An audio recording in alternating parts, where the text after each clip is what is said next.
বেইজিংয়ে হয়ে গেল ১৭তম আন্তর্জাতিক কৃত্রিম বুদ্ধিমত্তা, ব্লকচেইন প্রযুক্তি ও বিগ ডেটা প্রদর্শনী। ৩ দিনের এ প্রদর্শনীতে দেখানো হয়েছে নতুন মানের উৎপাদনশীলতা ও পরিবহন খাতের নতুন নতুন চালিকা শক্তির বাহাদুরি।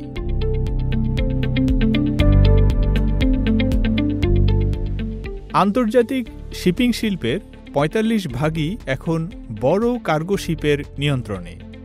এ ধরনের জাহাজের ক্ষেত্রে ২ ধরনের কার্গোর মধ্যে যাতে কোনো দূষণ না ছড়ায়, তাই মালামাল লোড করার আগে বেশ ভালোভাবে পরিষ্কার করতে হয়।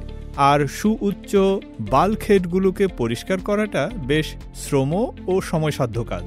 প্রদর্শনীতে দেখানো হয়েছে এমন এক কেবিন ওয়াশিং রোবট যা ৫ জন ক্রুর ৪ দিনের কাজ করে দেয় মাত্র ১ দিনে।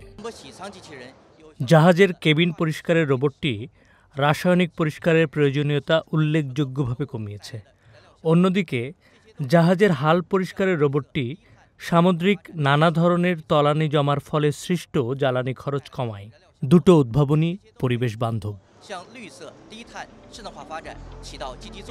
এই প্রদর্শনীতে হাইওয়ে পর্যবেক্ষণের জন্য একটি দুর্যোগ সতর্কতা ব্যবস্থাও দেখানো হয়েছে। পরিবহন খাতের জন্য বিশেষভাবে তৈরি নেটওয়ার্ক দেখানো হয়েছে, যা বেইতোর নেভিগেশন সিস্টেমের সঙ্গেও যোগাযোগ চ্যানেলগুলো অন্তর্ভুক্ত করেছে। রাস্তা ধস বা ভূমিধসের মতো দুর্যোগ ঘটলে সিস্টেমটি রাস্তার পাশে স্থাপিত খুঁটিতে থাকা অ্যান্টেনার মাধ্যমে রিয়েল টাইম ছবি এবং ভিডিও পাঠাতে পারবে।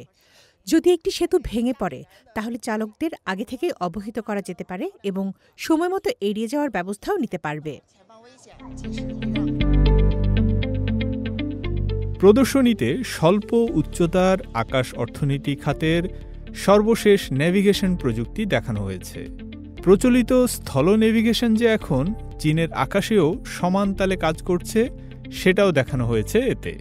সমন্বিত ভূমি বায়ু ম্যাপিং প্ল্যাটফর্মগুলো গাড়ি এবং পথচারীদের গাইড করার পাশাপাশি ছোট ড্রোন এবং নিম্ন উচ্চতার বিমানের জন্য রিয়েল টাইম রুট নির্ধারণ করে দিচ্ছে।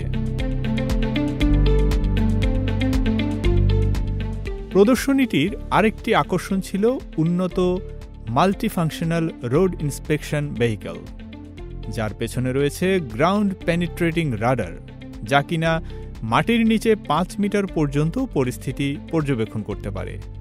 এতে রাস্তার নিচের ত্রুটিও ধরা পড়বে রাডারে। যানটিতে রয়েছে ত্রিমাত্রিক সিস্টেম, যেখানে ৩টি 3D ক্যামেরা ও 2টি 2D ক্যামেরা যুক্ত।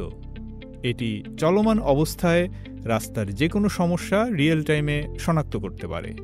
আরেকটি আলোচিত অংশ ছিল নবায়নযোগ্য বিদ্যুৎ ব্যবহার করে উৎপাদিত সবুজ জ্বালানির মডেল।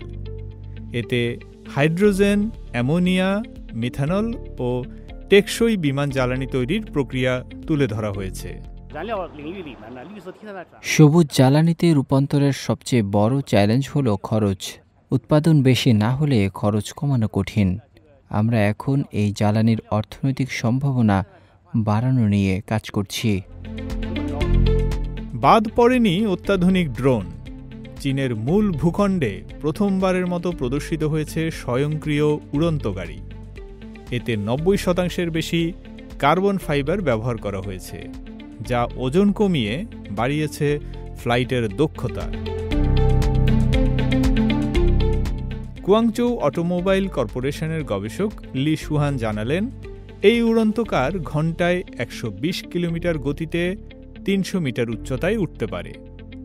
লি জানান, আগামী বছর বাজারে ছাড়া হবে গাড়িটি। এরই মধ্যে প্রি অর্ডার এসেছে ১,০০০-এরও বেশি। ফয়সাল আব্দুল্লাহ, সিএমজি বাংলা।